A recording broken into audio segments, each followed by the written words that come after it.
এই রোগীর ব্যথাটা ছিল এখানে ব্যথা ছিল। দেখেন এখান আমি থেকে যেটা পায়ের নিচে নেমে যেত। এটাই হচ্ছে আপনার বাটক বা বড় মাংসপেশি।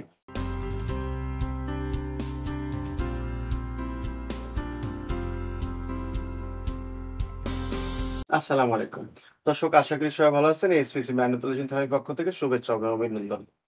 দর্শক বাটক ব্যথা বা পিছনের যে বড় মাংসপেশি সেটার ব্যথা। যদি বাটকের ব্যথার কারণ জায়গায় বেশ কিছু কারণে বাটক ব্যথা হয়। প্রথম কথা হলো গবেষণায় দেখা গেছে এসআই জয়েন্টের ম্যাক্সিমাম ব্যথা বাটকের সাথে লিঙ্ক থাকে। এসআই জয়েন্টে কোমর ব্যথার শতকরা ৩০ থেকে প্রায় ৩৫ ভাগ রোগীর কিন্তু ব্যথা হচ্ছে এসআই জয়েন্ট ব্যথা, যেটাকে আমরা কোমর ব্যথা হিসাবে কাউন্ট করি, বা কোমর ব্যথার বড় একটা কারণ হচ্ছে এসআই জয়েন্ট প্রবলেম। তারপরে হচ্ছে যারা দীর্ঘক্ষণ বসে কাজ করে, গ্লুটিয়াল যে নার্ভগুলো আছে সেই নার্ভের উপরে লং টাইম প্রেসার পড়ে, যার ফলে এটাকে আমরা বলি ডিপ গ্লুটিয়াল সিনড্রোম। থার্ডলি হচ্ছে যে পাইরিফর্মিস সিনড্রোম। আপনারা জানেন যে অনেকক্ষণ বসে কাজ করা, দাঁড়িয়ে কাজ করা, যে যেটাই করুক, যে মাসেলটা, পাইরিফর্মিস মাসেলটা ঠিক দেখতে এরকম। এই মাসলের ভিতর দিয়ে পাস হইছে সায়াটিক না, সেটা যদি কম্প্রেশন থাকে তাহলে বাটক বের করতে পারে। সর্বোপরি কোমরের থেকে ব্যথা যদি বাটকে আসে, এটা একটার জন্য হতে পারে। হিপ জয়েন্টে কোনো প্রবলেম থাকলে ইনার স্ট্রাকচারে, তাহলেও কিন্তু বাটক ব্যথা হতে পারে।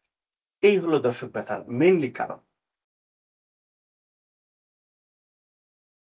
চিকিৎসা সম্পর্কে যদি আমরা জিগাই, প্রাইমারি স্টেজে আগেও বলেছি medication is the best way to come round fully. ওষুধ খেয়ে আপনি ভালো হতে পারেন, সেটা 10 থেকে 15 দিনে যদি কাজ হয়। আলটিমেটলি যদি 2 সপ্তাহ ওষুধ বা ব্যথার ওষুধ, ক্যালসিয়াম, ভিটামিন খাওয়ার পরে যদি না হয়, তাহলে আপনাকে চিকিৎসা পদ্ধতিটা চেঞ্জ করতে হবে। মানে পরবর্তী স্টেপ, যেটাকে আমরা কারেকশন থেরাপি বলি বা এক্সারসাইজ থেরাপি বলি, বা ফিজিওথেরাপি বলি। আর একটা হচ্ছে সার্জিক্যাল ইস্যু। সাধারণত খুব মেসিভ কোনো প্রবলেম না হলে আমরা সার্জারির কথা আসলেই বলি না। দর্শক আমরা আসলে তাহলে কিভাবে রুগীটা দেখি?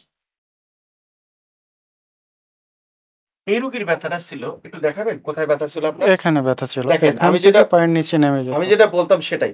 এখানে ব্যথা ছিল, এখান থেকে সোজা নিচে নামতো। এটাই হচ্ছে আপনার বাটক বা বড় মাংসপেশি। এখানে আমরা দেখার পরে তার ১ম এ যেটা দেখছিলাম, রাইট সাইডে ২০ ডিগ্রি পারতো আর লেফট সাইডে ৫০ ডিগ্রি। তো এখন এখন কতটুকু পারেন আপনি? এখন হচ্ছে আমি মোটামুটি খুব ভালো সুস্থ। এখন আমার ওটা অনেক ইমপ্রুভমেন্ট হইছে। আর আমি এখন সম্পূর্ণ মোটামুটি 95% প্লাস সুস্থ অনুভব করছি। কিছুটা হালকা ব্যথা অনুভব করছে।